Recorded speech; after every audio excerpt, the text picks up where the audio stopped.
سید احمد آپ کا نام، اور لقب عمدۃ العلماء، زبدۃ الاصفیاء، اور سری کوٹی آپ اس لیے کہلاتے ہیں کہ سری کوٹ کے علاقے سے آپ کو نسبت ہے۔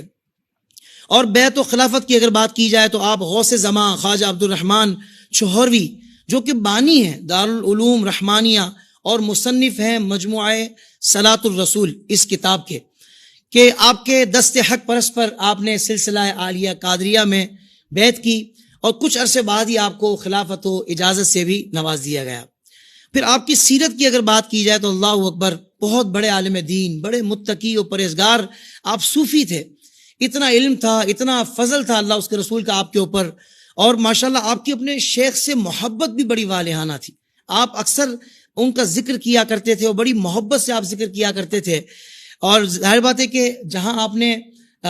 مختلف اسفار کیے، آپ نے مختلف ممالک کے جہاں سفر کیے، افریقہ میں بھی ماشاءاللہ آپ نے کیپ ٹاؤن، زنجبار، ممباسا، اور عرصہ دراز تک آپ نے ان علاقوں میں تبلیغ دین کی۔ پھر اس کے بعد برما کا جو بڑا شہر ہے، جو کہ سابقہ دارالخلافہ بھی ہے وہاں کا، وہ ہے رنگون، جس کا موجودہ نام یانگو ہے، تو وہاں بھی آپ نے تبلیغ دین کی، اور ماشاءاللہ ایسی آپ نے تبلیغ دین کی۔ اور وہاں کی جو مرکزی مسجد تھی ناخدا مسجد، وہاں کے آپ خطیب و امام مقرر ہوئے، اور ایسی آپ کی شخصیت پرکشش تھی، لوگ جب آپ کی گفتگو سنتے، علم دین آپ سے سیکھتے، تو جوک در جوک الحمدللہ آپ راہ ہدایت پر آنے لگے، لوگوں کی زندگیاں الحمدللہ مثبت تبدیلیاں آنے لگیں۔ اور پھر کیا تھا، پھر ظاہر بات ہے کہ جو شراب کے عادی تھے، جو فسق و فجور میں دن رات رہتے تھے، وہ بھی تائب ہو کر الحمدللہ اللہ اس کے رسول کی راہ پر آ گئے، الحمدللہ اس راہ کے مسافر بن گئے، راہ خدا کے، اللہ اکبر۔ اور پھر خواہش بھی کی وہاں کے لوگوں نے کہ آپ کے مرشد کریم جن کا آپ اتنی محبت سے ذکر کرتے ہیں، خواجہ چوہروی کو دعوت دیں، آپ ان کو مدعو کریں یہاں پر، تاکہ ہم بھی ان سے فیض حاصل کریں۔ پھر ایک سلسلہ ہے پورا، وہ بھی انشاءاللہ شاہ صاحب بیان فرمائیں گے۔ ناظرین کرام، پھر اس کے بعد جو آپ نے جامعہ کی بنیاد رکھی، دیکھیں یہاں سے ذرا غور کیجئے گا۔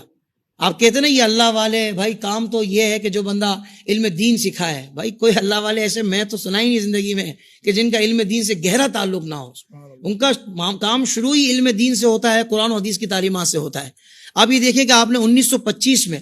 چٹاگونگ میں انجمن شورا قائم کی اور جامعہ احمدیہ سنیہ کی بنیاد رکھی۔ یہ جامعہ کا ذرا ذہن میں رکھیے گا، یہ کوئی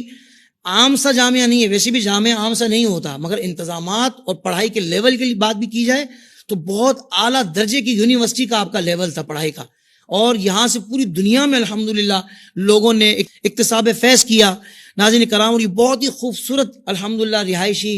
اور ظاہر بات ہے ایسی عمارت تھی کہ جہاں طلباء علم دین انہوں نے رہائش بھی اختیار کی اور وہاں علم دین بھی حاصل کرتے تھے، اور علوم دینیہ کی تعلیم خاص طور پر یہاں پر دی جاتی تھی۔ ناظرین کرام، جہاں پاکستان میں آپ کے چاہنے والے بہت سارے ہیں، ظاہر بات ہے کہ آپ کا مزار پاک بھی پاکستان میں ہی ہے، ہری پور کے قریب میں، مگر آپ کے چاہنے والے پوری دنیا میں، بالخصوص اگر بات کی جائے بنگلہ دیش کی، اللہ اکبر، بنگلہ دیش میں تو ایسی آپ سے والہانہ محبت وہاں کے عاشقان مصطفیٰ صلی اللہ علیہ وسلم کرتے ہیں کہ کیوں، اس لیے ایک ہی وجہ ایک ہی ہے کہ انہوں نے حضور کی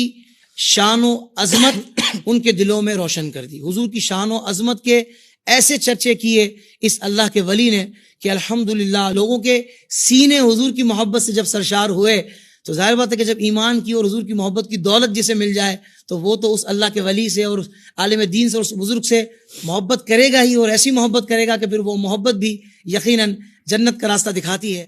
سوشل میڈیا پر اسلام کی صحیح تعلیمات جاننے کے لیے ابھی حافظ سائر قادری کا نیا YouTube channel Islamic digital studio subscribe کر لیں، اور ہاں نوٹیفیکیشن بیل آئیکن کو بھی پریس کر لیں تاکہ ہماری نئی ویڈیوز آپ تک بر وقت پہنچ سکے۔